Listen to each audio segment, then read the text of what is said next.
오늘 본문에는 여러 가지 단어들이 많이 나오는데 그 중에서 19절과 20절에 반복되어지는 단어 하나가 있습니다. 바울이 특별히 강조해서 반복하는 단어, 그 단어가 바로 기쁨이라고 하는 단어입니다. 기쁨. 어떤 성도가 천국문에 도착을 했대요. 그런데 천국에 딱 가보니까 천국 문 앞에 천국 문을 지키고 있는 청지기 천사가 한 명 있었습니다. 근데 이 성도가 천국에 올라갈 때 그냥 올라간 것이 아니고 큰 가방 하나를 가지고 갔대요. 천사가 물었습니다. 형제님, 그 가방 안에 도대체 뭐가 들어있습니까? 하고 물었어요. 그러자 이분이 대답하기를 예, 제가 이 가방 안에 주님에게 드리고 싶은 가장 귀한 것을 제가 가지고 왔습니다. 그렇게 이야기를 하더랍니다. 그래서 천사가 말하기를 그것이 뭔지는 잘 모르겠는데 제가 먼저 그것을 좀 봐도 될까요? 그렇게 이야기했습니다. 그래서 가방을 딱 여니까 그 가방에 뭐가 들어있었냐면 번쩍번쩍 빛나는 황금이 가득 들어있었다고 그래요. 그것을 보고 천사가 고개를 갸우뚱거리면서 이렇게 이야기를 했습니다. 아니 형제님, 어쩌자고 이런 것을 가지고 오셨습니까? 그러자 그분이 말하기를 가장 귀한 것이기 때문에 그렇습니다. 이것이 바로 가장 저 세상에서 가장 귀한 것이기 때문에 제가 이걸 주님에게 드리고 싶어서 가지고 왔죠. 그러자 천사가 이렇게 이야기를 하더랍니다. 잠시 후에 아시겠지만 이 문을 통과해서 조금만 더 가보면 거기에는 모든 길이 다 황금으로 깔려 있습니다. 잘 모르셨던 것 같은데 여기 천국에서는 그 황금이 도로 포장용으로밖에는 쓰일 곳이 없습니다. 그렇게 이야기를 하더랍니다.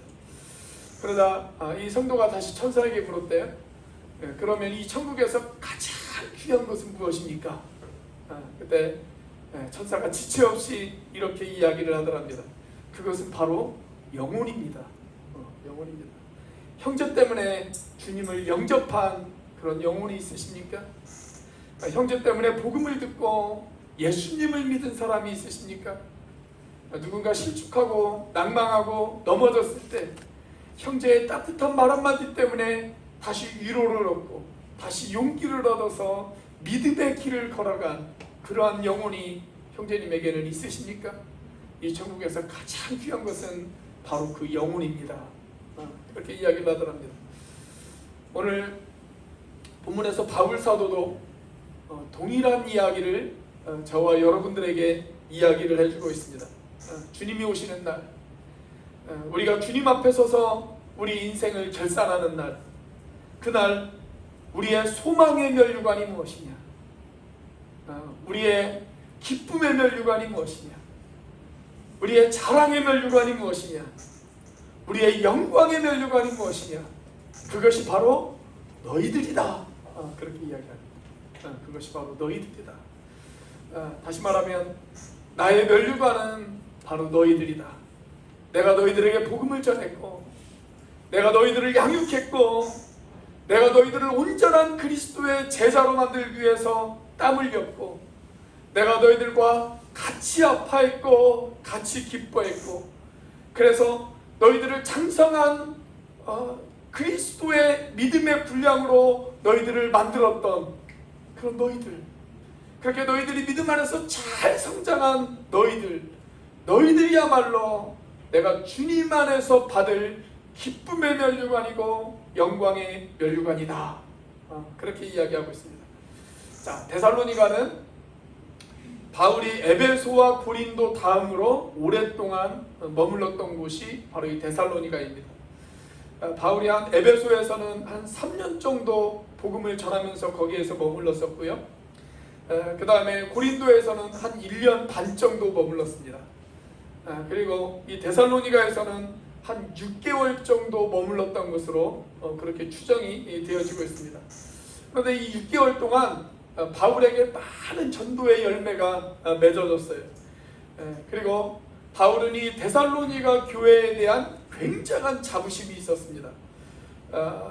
비록 그들이 예수 믿은 지 아주 짧은 그런 시간이지만 비록 6개월밖에 안 되는 이제 막 태어난 그런 교회였지만 그 교회는 아주 순수한 마음으로 그들은 복음을 받아들였고, 그리고 성령의 강력한 역사가 있었고, 그리고 또 믿음으로 그들이 잘 성장해서 아주 훌륭한 믿음의 사람들이 되어져 있던 교회, 그 교회가 바로 데살로니가 교회였습니다. 그래서 이 데살로니가 교회의 믿음이 소아시아 일대에 있는 다른 교회들까지 소문이 날 정도로 이 데살로니가 교회는 상당히 모범이 되어지는 그런 교회였습니다. 그래서 바울은 이 데살로니가 교회 교인들에게 지금 이렇게 이야기합니다. 내가 주님 앞에 서는 날 너희들이야말로 나의 기쁨의 면류관이다. 너희들이야말로 나의 자랑이고 나의 기쁨이다. 지금 그렇게 이야기하고 있습니다. 그러니까 이 기쁨의 면류관이라는 것은 우리가 실제로 머리에 쓰는 어떤 면류관일 수도 있지만, 지금 바울이 이야기하는 기쁨의 면류관, 그것은 뭐예요? 한 영혼이에요. 한 영혼. 믿음 안에서 잘 성장한 한 영혼, 그 영혼이 바로 나의 기쁨의 면류관이다 라고 지금 그렇게 이야기하고 있는 것입니다. 여러분 한번 생각해 보세요. 이 땅에서 내가 전도한 사람, 그 전도한 사람을 천국에서 다시 만났을 때, 여러분 그때 우리의 기쁨이 얼마나 클까요? 얼마나 클까요? 이 땅에서 상처 입은 사람, 이 땅에서 실족한 사람, 그 한 영혼이 나 때문에 다시 위로를 얻고 힘을 얻어서 천국에서 다시 만날 수 있다면, 여러분 그때의 기쁨 얼마나 크겠습니까? 그것이 바로 우리의 면류관이다 라는 거예요. 우리의 면류관이다. 그렇다면 이 기쁨의 면류관을 얻기 위해서 저와 여러분들은 과연 어떻게 해야 될까요? 첫 번째로 전도해야 합니다. 전도하셔야 됩니다. 여러분이 예수님을 믿고 난 이후에 여러분을 통해서 예수 그리스도를 영접한 사람들이 과연 몇 명이나 되십니까? 나 때문에 내가 복음을 전해서 예수님을 영접한 사람들 몇 명이나 있으세요? 예수님께서 제자들을 부르신 이유 어디에 있는지 아십니까? 마태복음 4장 19절 말씀을 보시면 주님께서 제자들을 부르시면서 하나의 명령을 하시고 하나의 약속을 하세요.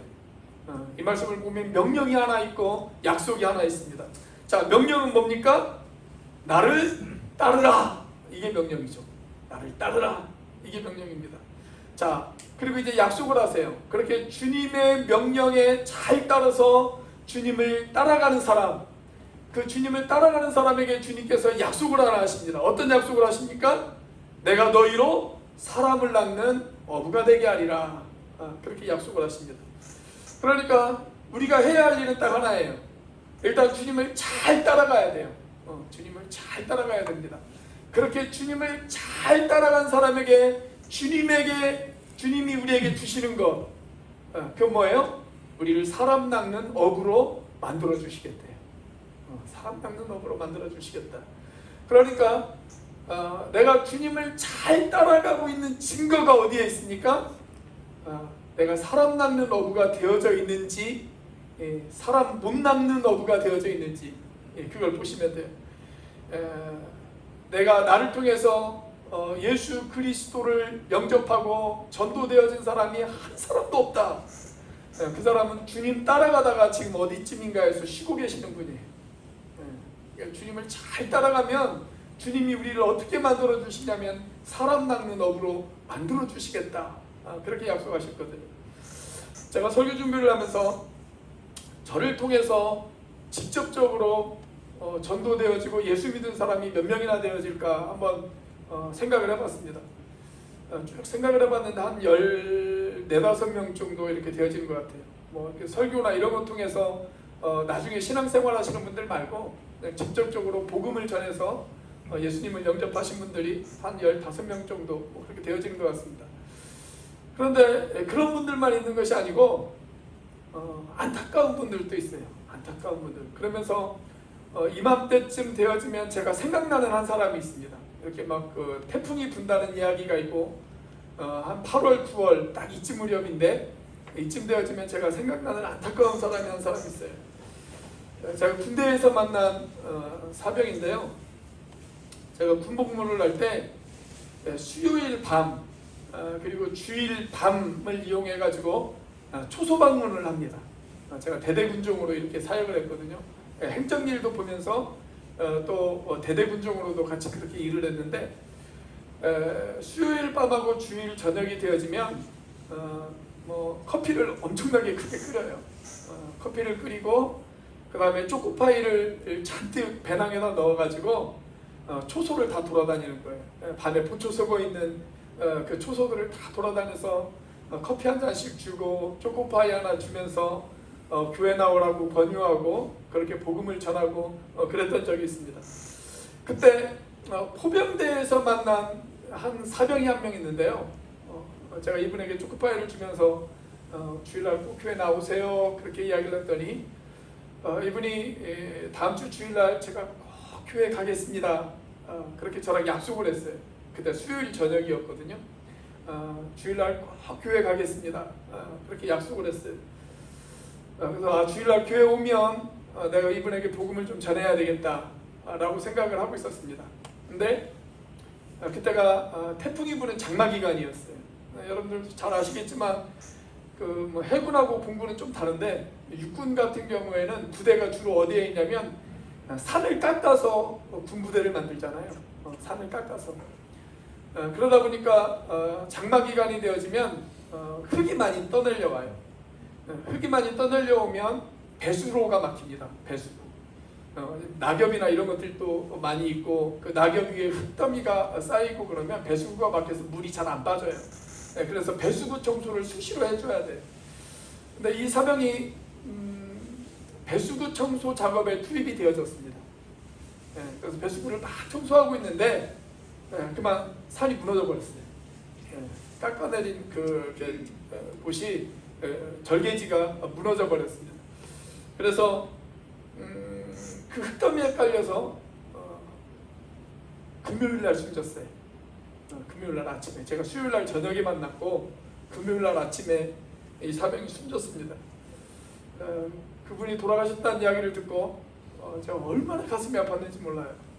내가 수요일날 조금 시간이 없더라도 내가 이분에게 끝까지 복음을 전했으면 어땠을까 하는 안타까움이 계속 밀려오더라고요.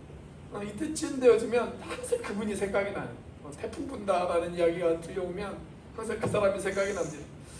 여러분, 주님이 이 땅에 계실 때 자주 사용하던 동사가 세 가지가 있습니다.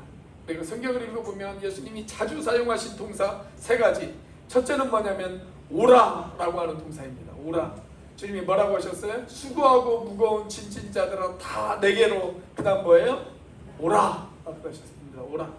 자, 두 번째로 거하라 라고 하는 단어예요. 거하라. 내 안에 거하라. 그러면 나도 너희 안에 거하리라. 내 안에 거하라. 이렇게 말씀하셨어요. 그 다음 세 번째가 뭐냐면 가라 라고 하는 동사입니다. 가라. 너희들은 가서 모든 족속으로 제자를 삼으라. 가라. 이 단어예요. 자, 그러니까 일단은 제일 먼저 해야 할 일 뭡니까? 예수님 앞에 와야 됩니다. 예수님 앞에 나오는 것을 가리켜서 우리가 무엇이라고 이야기하냐면 구원이라고 그렇게 이야기를 합니다. 예수님 앞에 나와서 예수님을 만나는 것, 그것이 바로 구원이죠. 자, 그렇게 예수님 안에 온 사람들, 예수님 앞에 온 사람들, 그래서 예수님을 만난 사람들, 그 사람들이 그 다음에 해야 할 일이 있어요. 그게 뭐예요? 예수님 안에 거해야 돼요. 그것을 가리켜서 우리가 뭐냐면 양육이다 라고 그렇게 이야기를 합니다.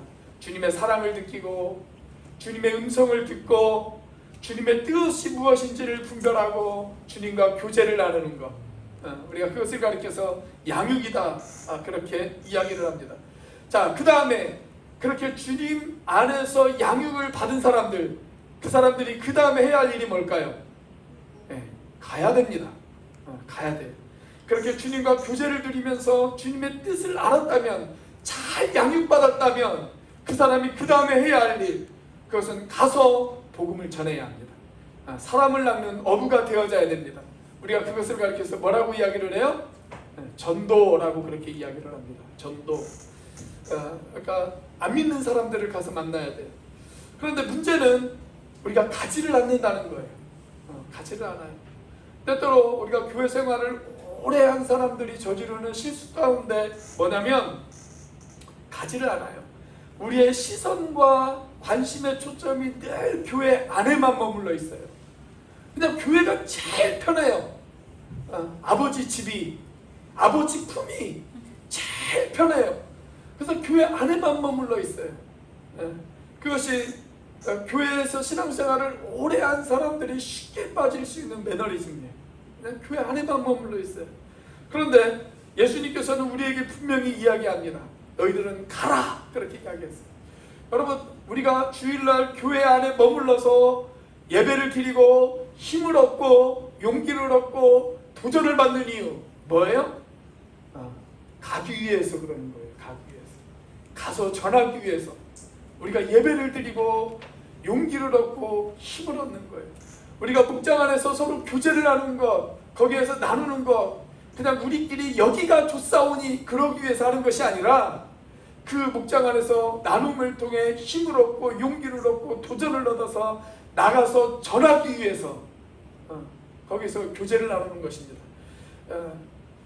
1700년대 세상을 깨운 두 명의 전도자가 있습니다. 한 사람은 감리교 운동을 시작한 저 유명한 존 웨슬리라고 하는 사람이고요. 또 한 사람은 조지 휘필드라고 하는 사람입니다. 이 두 사람을 통해서 아주 놀라운 일이 벌어졌어요. 두 사람이 다 성경을 읽다가 똑같이 은혜를 받았어요. 특별히 어떤 말씀의 은혜를 받았냐면 가라라고 하는 말씀의 은혜를 받았습니다. 가라. 그래서 이 두 분이 생각했어요.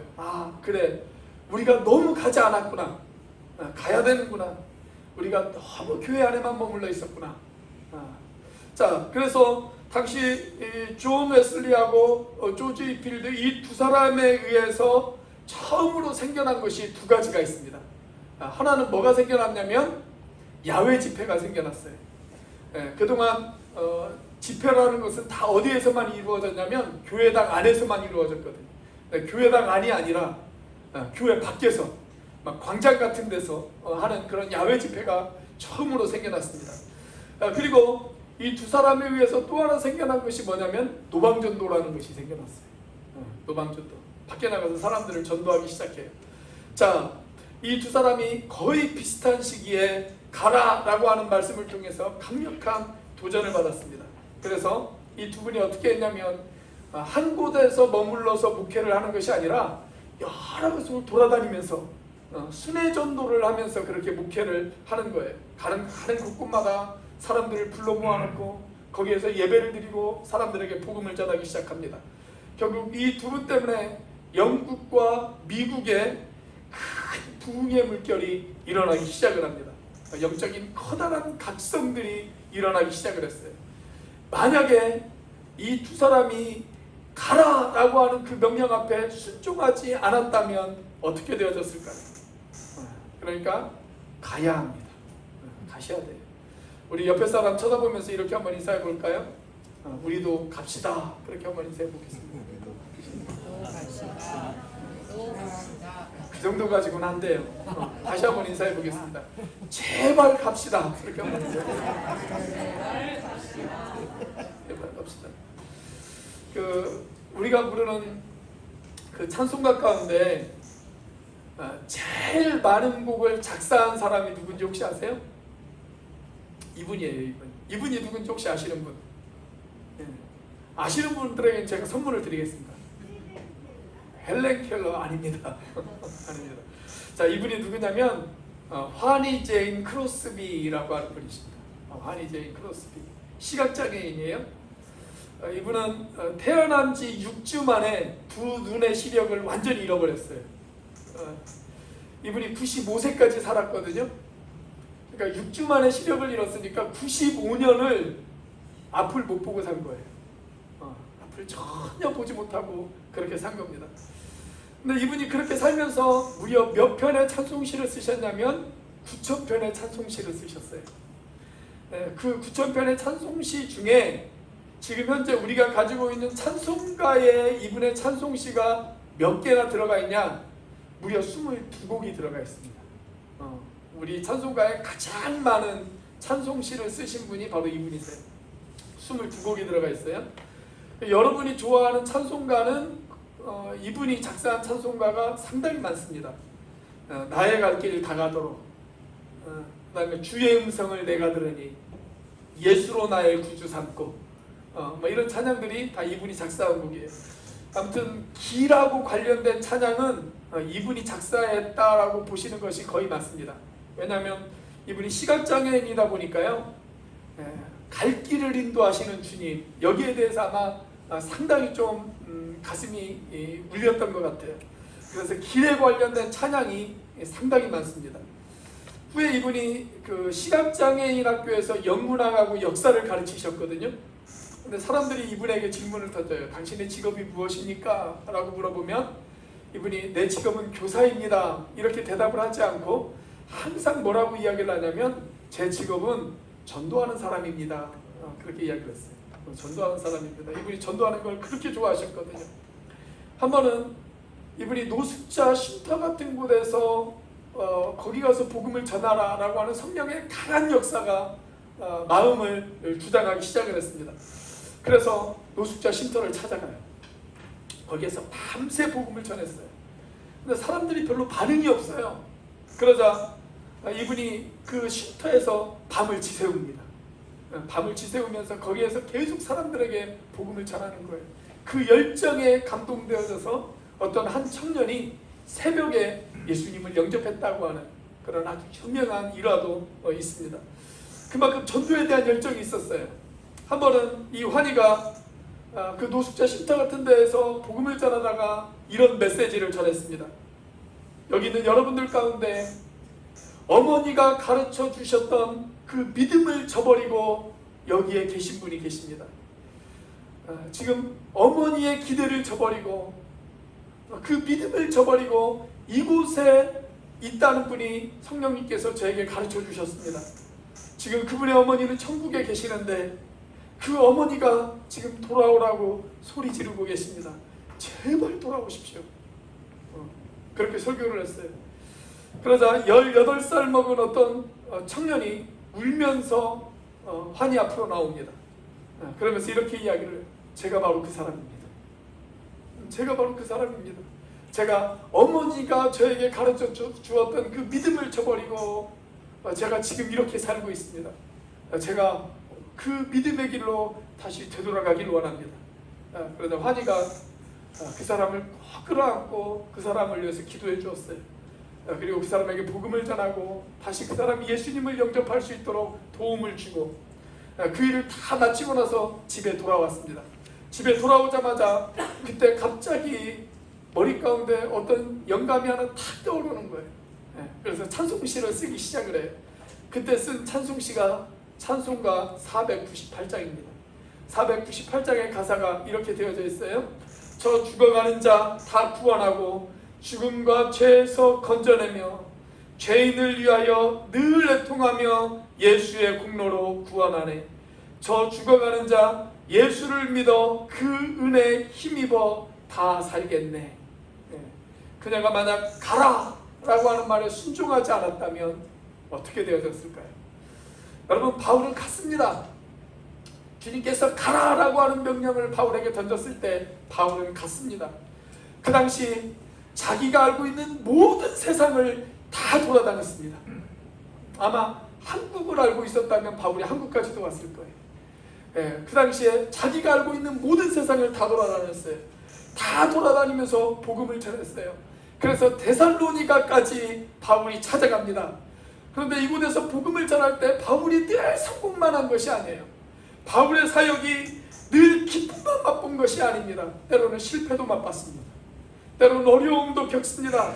많은 고난도 겪습니다. 사람들에게 많은 핍박도 당했습니다. 자, 오늘 본문의 배경을 우리가 좀 더 자세하게 이해하기 위해서 우리가 사도행전으로 그 배경을 한번 옮겨보도록 하겠습니다.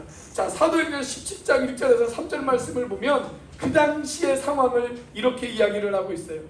그들이 암비볼리와 아볼로니아로 다녀가 데살로니가에 이르니 거기 유대인의 회당이 있는지라 바울이 자기의 관례대로 그들에게로 들어가서 새 안식일에 성경을 가지고 강론하며 뜻을 풀어 그리스도가 해를 받고 죽은 자 가운데서 다시 살아나야 할 것을 증언하고 이르되 내가 너희에게 전하는 이 예수가 곧 그리스도라 하니.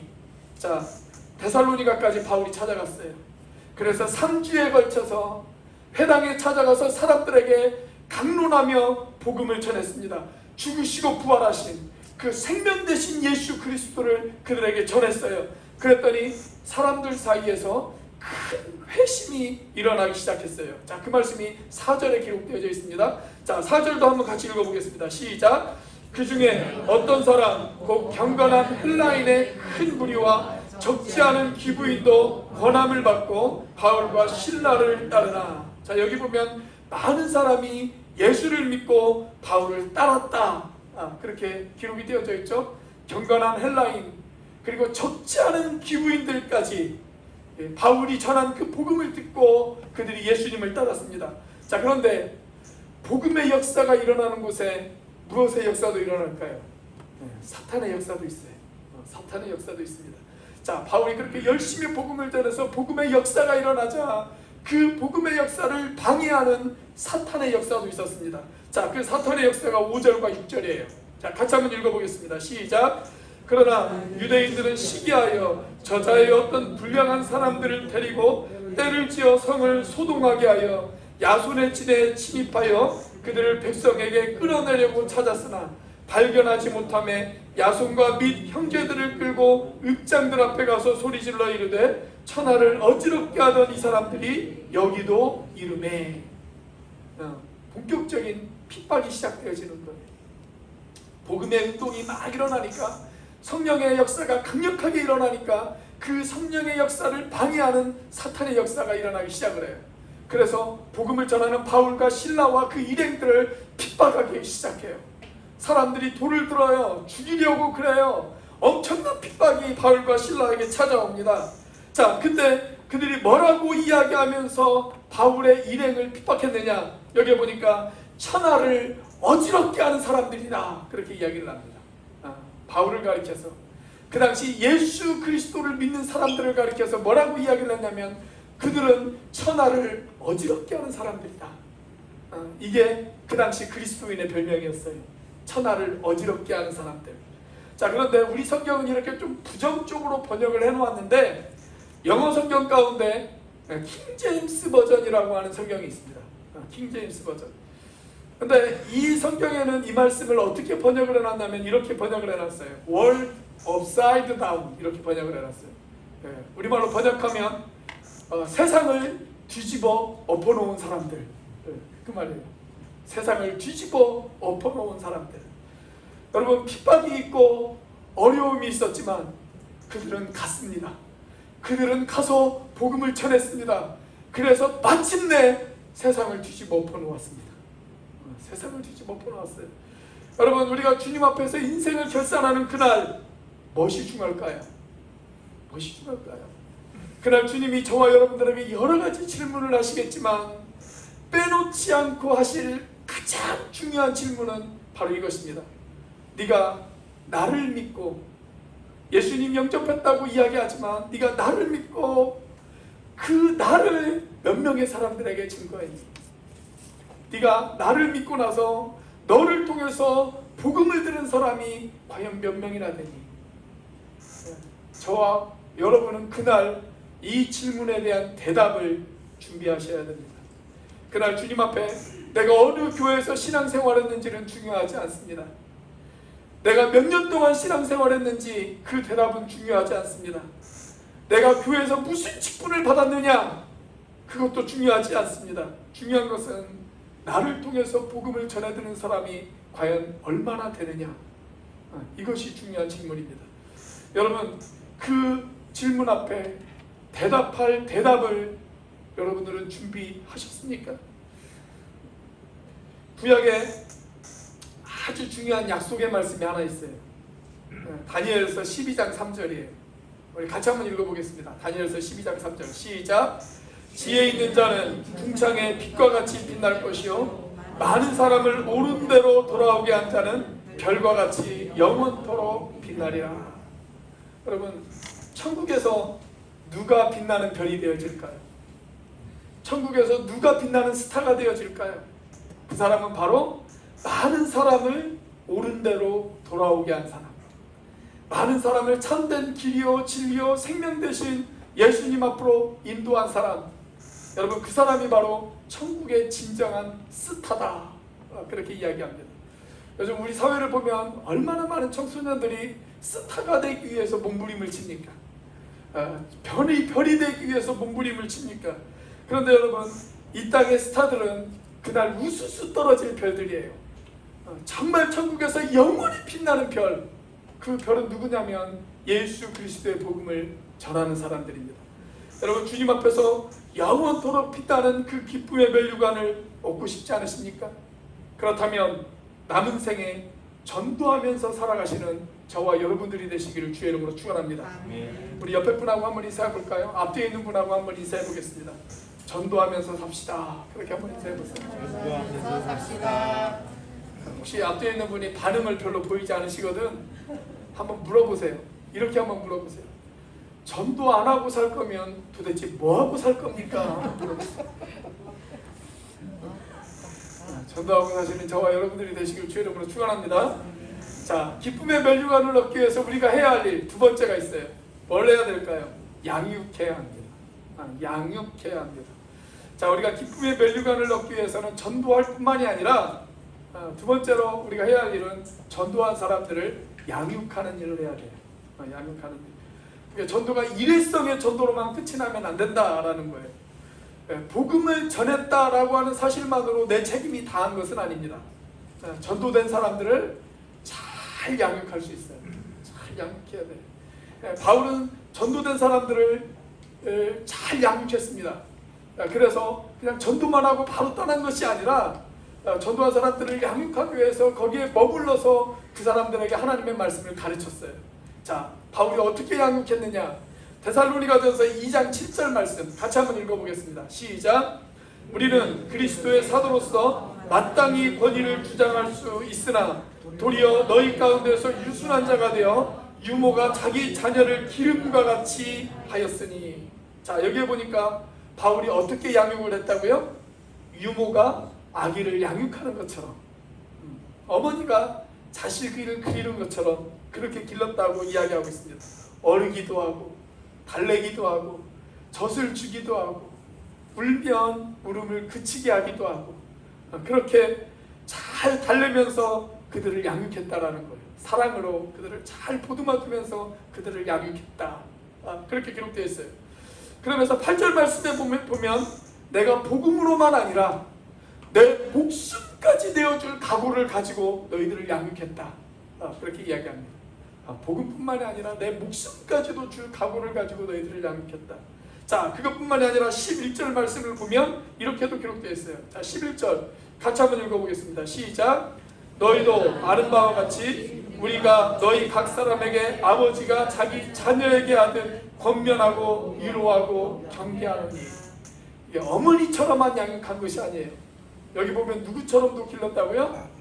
아비처럼도 길렀어요. 아비처럼도 길렀어요. 그러니까 어머니처럼만 기르면 안 돼요. 어머니처럼 그냥 다 이해하고 품어주기만 하고 뭘 해도 그냥 오냐 알았다 그렇게만 하셔도 안 된다라는 거예요. 어떻게도 해야 돼요? 아비처럼. 때론 훈육하기도 하고 경계하기도 하고 야단도 쳐가면서 그렇게 양육했다라는 겁니다. 안 돼요. 그 길은 멸망의 길이에요. 그 길로 가시면 안 돼요. 주님 안에 올바르게 머물러 있으셔야 돼요. 그렇게 경계도 해가면서 그들을 양육했다. 그렇게 기록되어 있습니다. 여러분, 그게 뭐냐면 그게 진짜 양육이에요. 그게 진짜 양육입니다. 아비의 심정으로, 어미의 심정으로, 때로는 내 목숨까지 내어줄 각오로 그렇게 그들을 양육하는 것, 그것이 바로 진짜 양육이다라는 것입니다. 여러분, 우리가 그렇게 양육을 해서 그 사람이 훌륭한 믿음의 사람으로 성장하면 거기에 진짜 기쁨이 있어요. 진짜 기쁨이 있어요. 한 사람이 전도되어져서 예수님을 영접한 것도 기쁘지만 그 사람이 믿음의 사람으로 훌륭하게 성장해 있는 것을 보면 그것도 큰 기쁨이에요. 여러분들이 자식 낳아서 애가 딱 출생했을 때 처음으로 그 아이의 얼굴을 봤을 때 여러분 기쁘잖아요. 그래, 네가 내 자식이구나. 기쁘잖아요. 근데 그때도 기쁘지만 그 아이가 이제 의젓한 성인이 되어서 잘 자라주었을 때 그 아이를 바라보면서 얼마나 흐뭇합니까? 그래, 네가 참 잘 커졌구나. 정말 잘 컸구나. 그 아이를 바라보면서도 얼마나 큰 기쁨이 있어요. 지금 바울이 데살로니가 교회 교인들을 바라보면서 그런 기쁨을 누리고 있다는 거예요. 자, 오늘 본문에 있는 말씀 다시 한번 읽어보겠습니다. 오늘 본문 2장 19절 20절 같이 한번 다시 읽습니다. 시작. 우리의 소원이나 기쁨이나 자랑의 멸류관이 무엇이냐. 그가 강림하실 때 우리 주 예수 앞에 너희가 아니냐. 너희는 우리의 영광이요 기쁨이니라. 너희가 나의 기쁨이야. 복음 안에서, 말씀 안에서 이렇게 잘 자라준 너희들이 바로 나의 기쁨이고 나의 자랑이고 나의 면류관이야. 바울이 그렇게 이야기하잖아요. 이런 기쁨의 표현이 등장하는 곳이 또 있어요. 빌립보서 4장 1절 같이 한번 읽어볼까요? 시작. 그러므로 나의 사랑하고 사모하는 형제들, 나의 기쁨이요 면류관인 사랑하는 자들아, 이와 같이 주 안에 서라. 바울은 사랑하는 형제들을 양육하기 위해서 자신이 헌신하는 것을 헌신이라고 생각하지 않았어요. 자기가 수고하는 것을 수고라고 생각하지 않았습니다. 자기가 땀 흘리는 것을 희생이라고 생각하지 않았어요. 그것을 전혀 헌신이고 수고라고 생각하지 않았습니다. 그것을 마땅히 자기가 해야 할 일이라고 생각했어요. 그렇게 기꺼이 한 영혼을 위해서 눈물을 흘렸고, 기꺼이 한 영혼을 위해서 가슴 아파했고, 기꺼이 한 영혼을 위해서 자신의 모든 것을 헌신하고 희생을 했습니다. 그렇게 해서 믿음으로 잘 세워진 그 사랑하는 형제들, 그 형제들을 바라보면서 지금 바울이 이렇게 이야기를 하는 거예요. 나의 사랑하고 사모하는 형제들이요, 믿음 안에서 잘 자라준 당신들이 나의 기쁨이고 나의 자랑스러운 면류관입니다. 그렇게 이야기하고 있는 거예요. 금생이 개인 전도자로서 가장 큰 영향을 끼친 사람이 있다면 아마도 내비게이터 선교회를 창설한 도슨 트로트맨이라고 하는 사람일 것입니다. 이 도슨 트로트맨의 평생 좌우명이 하나 있었어요. 그 좌우명이 뭐냐면 그를 알고 그분을 알게 하라라는 것입니다. 예수 그리스도를 알고 예수 그리스도를 사람들에게 알게 하는 것, 이것이 이분의 평생 좌우명이었어요. 나중에 이 좌우명이 내비게이터 선교회하고 그 다음에 예수전도단의 표어가 되어졌습니다. 근데 이분은 예수님을 영접하고 나서 해군기지 앞에서 이분이 복음을 전했어요. 휴가나 아니면 이렇게 해군기지 앞에서 사람들이 왔다 갔다 하는 그 사람들에게 복음을 전합니다. 그 병사들에게. 근데 복음을 전하는 것으로만 끝나는 것이 아니라 그 사람들을 자기 집으로 초청을 해요. 그리고 그 사람들을 양육해요. 이 도슨 트로트맨이 성경 말씀이 너무 좋아서 성경 말씀을 매일 한 구절씩 외웠다고 그래요. 오늘 한 구절을 외우고 내일은 오늘 외운 것까지 2구절을 외우고 그렇게 1000일 동안 1000구절을 외웠어요. 여러분, 성경 말씀 1000구절 외우는 거 쉽지 않습니다. 그 웬만한 사람은 그거 할 수 없어요. 1000구절을 외웠어요. 여러분들이 그 기독교 서점에 가보시면 그 성경 암송 카드라는 것이 있죠. 그 성경 암송 카드를 처음 시작하신 분이 바로 이분이에요. 그렇게 암송한 말씀을 가지고 이분이 사람들에게 복음을 전하고 전도를 하기 시작을 했습니다. 이 도슨 트로트맨하고 같은 시기에 활동했던 사람이 누구였냐면 유명한 전도자 빌리 그레이엄 목사님이 같은 시기에 활동을 했습니다. 같은 시기에. 근데 이 빌리 그레이엄 목사님은 대중전도자잖아요. 도슨 트로트맨은 개인 전도를 하는 사람이고 이 빌리 그레이엄 목사님은 대중전도를 하는 사람이에요. 사람들을 광장 같은 데다 다 모아놓고 복음을 전하고 예수 그리스도를 믿으실 분들은 손들어 주십시오. 뭐 그렇게 해가지고 복음을 전하는 그런 사람들이란 말이죠. 근데 이 빌리 그레이엄 목사님이 대중 집회를 하면 수많은 사람들이 예수님을 믿겠다고 그렇게 손을 들고 결단을 하고 그랬어요. 근데 문제는 뭐냐면 양육이 뒤따라주지 않는 거예요. 이 빌리그레 목사님의 제일 취약점이 뭐였냐면 양육이었어요. 양육. 그래서 사람들이 예수 믿겠다고 결단을 했는데 그 결단이 일회성 결단으로 끝날 때가 많았습니다. 그래서 이 문제의 심각성을 빌리그레 목사님이 인식을 하고 도슨 트로트맨을 찾아갑니다. 그래서 자기 전도팀의 양육을 좀 책임져 달라고 그렇게 부탁을 해요. 그래서 도슨 트로트맨이 빌리그레 목사님의 전도 양육팀을 맡습니다. 그래서 빌리그레 목사님이 많은 사람들을 전도를 하면 도슨 트로트맨은 그들을 양육을 하기 시작을 하는 거예요. 그래서 많은 열매들을 맺었어요. 이 빌리그레 목사님과 도슨 트로트맨이야말로 1900년대 자기에게 주어진 은사에 따라서 아름답게 사역을 한 그런 사람들이라고 이야기할 수가 있습니다.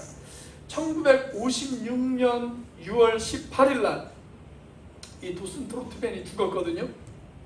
뉴욕 그 북쪽에 가면 호수가 하나 있어요. 스크룸 레이크라고 하는 그런 호수가 하나 있습니다. 그 호수에 가보시면 지금도 도슨 트로트맨이 죽은 그날 이야기가 자세하게 안내판에 기록이 되어져 있다고 그래요. 그날 1956년 6월 18일 날 이 도슨 트로트맨이 호숫가를 이렇게 산책을 하고 있었어요. 근데 그 호수에 어린 소녀 하나가 물에 빠져서 허우적거리고 있는 것을 발견을 합니다. 그래서 도슨 트로트맨이 물속에 뛰어들어갔어요. 그래서 그 어린 소녀를 들었어요. 그 어린 소녀를 들고 그 어린 소녀가 구출되어질 때까지 그 어린 소녀를 계속 이렇게 들고 있습니다. 들고 있어요. 그래서 누군가가 의해서 그 어린 소녀가 구출되어지고 난 뒤에 이 도슨 트로트맨이 힘이 빠져서 그 자리에서 숨졌습니다. 그의 장례식이 있었을 때 누군가 이런 설교를 했다고 그래요. 도슨 트로트맨은 평생을 한 영혼을 살리는 비전을 위해서 살다가 간 전도자였습니다. 그 사람은 살아있을 때도 한 영혼을 살리기 위해서 평생을 헌신했고, 그리고 죽을 때도 한 영혼을 살리다가 그렇게 죽은 그 사람이 바로 도슨 트로트맨이라고 하는 사람입니다. 저는 전도와 양육이라고 하는 주제에 대해서 이야기할 때마다 영화 한 편이 생각이 나요. 꽤 오래된 영화예요. 할리우드 거장인 스티븐 스필버그가 만든 신들러 리스트라고 하는 영화 한 편이 생각이 납니다. 꽤 오래된 영화죠. 실화를 배경으로 만든 그런 영화입니다. 이 영화에서 유대인들을 살리기 위해서 신들러라는 사람이 자기의 사비를 드려요. 그래서 아우슈비츠 수용소 그 가스실로 들어갈 그 유대인들을 자기의 공장으로 위장 취업을 시킵니다. 자기의 사비를 들여서 그 사람들을 사서 자기의 공장으로 위장 취업을 시켜요. 그렇게 해서 가스실에서 죽어야 될 수많은 사람을 이 신들러라고 하는 사람이 살립니다. 그렇게 해서 살린 사람이 몇 명이냐면 무려 1100명의 사람을 살렸어요. 자기 회사로 위장 취업을 시켜서 살린 사람들이 1100명입니다. 전쟁이 끝나고 이 오스카 신들러 때문에 살아남은 유대인들이 마침내 자유를 얻었을 때, 오늘이 때마침 딱 광복절이잖아요. 이 유대인들이 자유를 얻었을 때, 2차 세계대전이 끝나고 바로 오늘 그들이 자유를 얻었을 때 이 유대인들이 자기들의 금리를 뽑습니다. 자기들이 금리를 뽑아서 반지를 하나 만들죠. 그리고 그 반지에다가 이런 글귀를 적어서 이 신들러에게 선물을 줍니다. 한 사람의 생명을 구한 자는 세계를 구한 것입니다. 그런 글귀를 써서 이 신들러에게 선물을 줘요. 신들러가 그들과 헤어져서 돌아오는 차 안에서 오열을 합니다. 오열을 하면서 이렇게 이야기를 하죠. 내가 이 시계를 팔았더라면, 내가 이 금배지를 팔았더라면, 내가 지금 타고 있는 이 자동차를 팔았더라면 내가 한 사람이라도 더 살릴 수 있었을 텐데, 그러면서 오열을 합니다. 그때 절규하는 신들러를 향해서 유대인 랍비한 사람이 이렇게 이야기를 해요. 이 반지의 글귀를 인용하면서 다시 이렇게 이야기를 합니다. 한 사람의 생명을 구한 자는 전 세계를 구한 것입니다. 그렇게 이야기합니다. 사랑하는 여러분, 여러분들은 한 영혼을 구하기 위해서 무엇을 하고 계십니까? 한 영혼을 살리기 위해서 여러분들은 여러분들의 시간과 물질을 헌신해 보신 적이 있으십니까? 죽어가는 한 영혼을 살리기 위해서 여러분들은 얼마나 노력하고 있으신지요? 한 영혼을 살리기 위해서 여러분들은 얼마나 값진 것들을 포기하셨는지요? 우리가 주님 앞에 서는 날, 주님, 저기에 있는 저 형제가, 주님, 저기에 서 있는 저 자매가 나의 기쁨이고 나의 면류관입니다. 이렇게 이야기할 수 있는 그 한 영혼, 그 한 영혼이 여러분들에게는 준비되어 있으십니까? 기도하시겠습니다. 우리 시간 이렇게 기도하기를 원합니다. 사랑하는 여러분, 우리가 주님 앞에 서는 날 진실로 기뻐할 수 있는 그런 사람이 되고 싶지 않으십니까? 기쁨의 면류관을 쓰고 영원토록 빛나는 별이 되어 그렇게 주님 앞에 쓰고 싶지 않습니까? 그렇다면 우리 이 시간, 오 주님, 우리의 마음속에 다시 한번 구령의 열정을 허락해 주시옵소서. 잃어버린 영혼을 향한 아버지의 마음을 허락해 주시옵소서. 한 영혼을 향한 아버지의 마음을 허락해 주시옵소서. 그래서 그날 그 한 영혼을 바라보며 당신이 나의 기쁨이고 나의 자랑이고 나의 면류관이다라고 이야기할 수 있는 그 한 영혼이 우리 가운데 있게 하여 주시옵소서. 우리 그런 기도 제목을 가지고 우리 지금 같이 한번 한 목소리로 하나님 앞에 기도하도록 하겠습니다. 같이 한번 기도합니다. 할렐루야. 살아계시며 역사하시는 주님, 아버지 하나님을 감사합니다.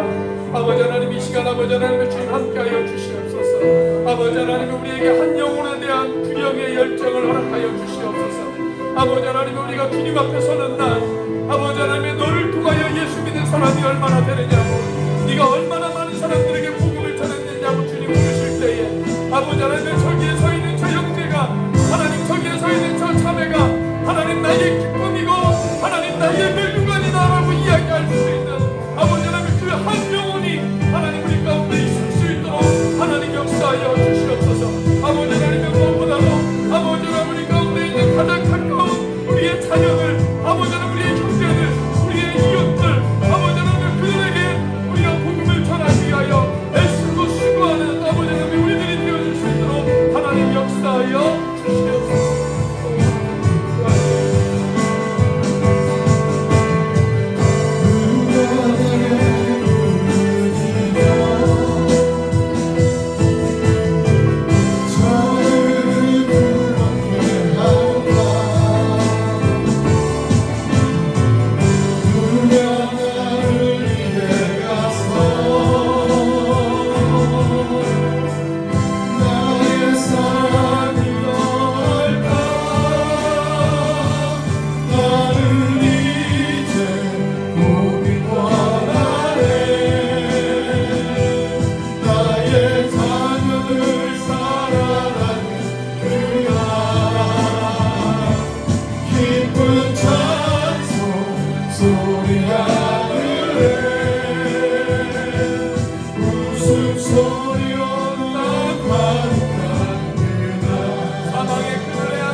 저들을 그렇게 할까. 누가 나를 위해 가서 나의 사랑을 전할까. 나는 이제 보기 원하네. 나의 자녀들 사랑하는 그날 기쁜 찬송 소리하네. 웃음소리로 날까. 나는 이제 보기 원하네. 나는 이제 보기 원하네. 나의 자녀들 사랑하는 그날 기쁜 찬송 소리하네. 웃음소리로 날 가득한 그날 웃음소리로 날 가득한 그날 웃음소리로 날 가득한 그날. 이 시간 같이 기도합니다. 하나님 주신 말씀을 가슴에 새깁니다. 주님 앞에 서는 날 네가 예수를 믿고 너를 통해 복음을 들은 사람들이 얼마나 되니, 너를 통해 다시 용기를 얻고 위로를 얻고 다시 주님 앞에 우뚝 선 그런 믿음의 형제와 자매들이 얼마나 되니. 주님 우리에게 그렇게 물으실 때 하나님 저기에 서 있는 저 형제가, 저기에 서 있는 저 자매가 나의 멸류관이고 나의 기쁨이고 나의 자랑입니다. 하나님 그렇게 이야기할 수 있는 우리들이 되어줄 수 있도록 인도하여 주시옵소서. 하나님 그러기 위하여 우리에게 다시 한번 구영의 열정을 회복시켜 주시옵소서. 한 영혼을 주님 앞에 인도한 자, 하나님 그 사람이 바로 전 세계를 구한 자임을 우리가 깨달을 수 있도록 인도하여 주시옵소서. 그날 주님 앞에 그렇게 영원히 빛나는 별이 되어줄 수 있도록 인도하여 주시옵소서. 이제는 우리를 위하여 십자가에 달리신 성자 하나님의 은혜와 그 독생자를 죽기까지 내어주신 성부 하나님의 사랑과 지금도 그 사랑을 깨닫게 하시고 충만하게 하시는 성령 하나님의 교통하심이 기쁨의 멸류관을 얻기 위해 다시 한번 구령의 열정을 사모하는 사랑하는 온누리교회 형제자매들 머리 위에, 이 자리에 참석한 모든 지체들 머리 위에, 온라인으로 예배하는 모든 지체들 머리 위에 지금부터 영원까지 함께 하시기를 간절히 축원하옵나이다.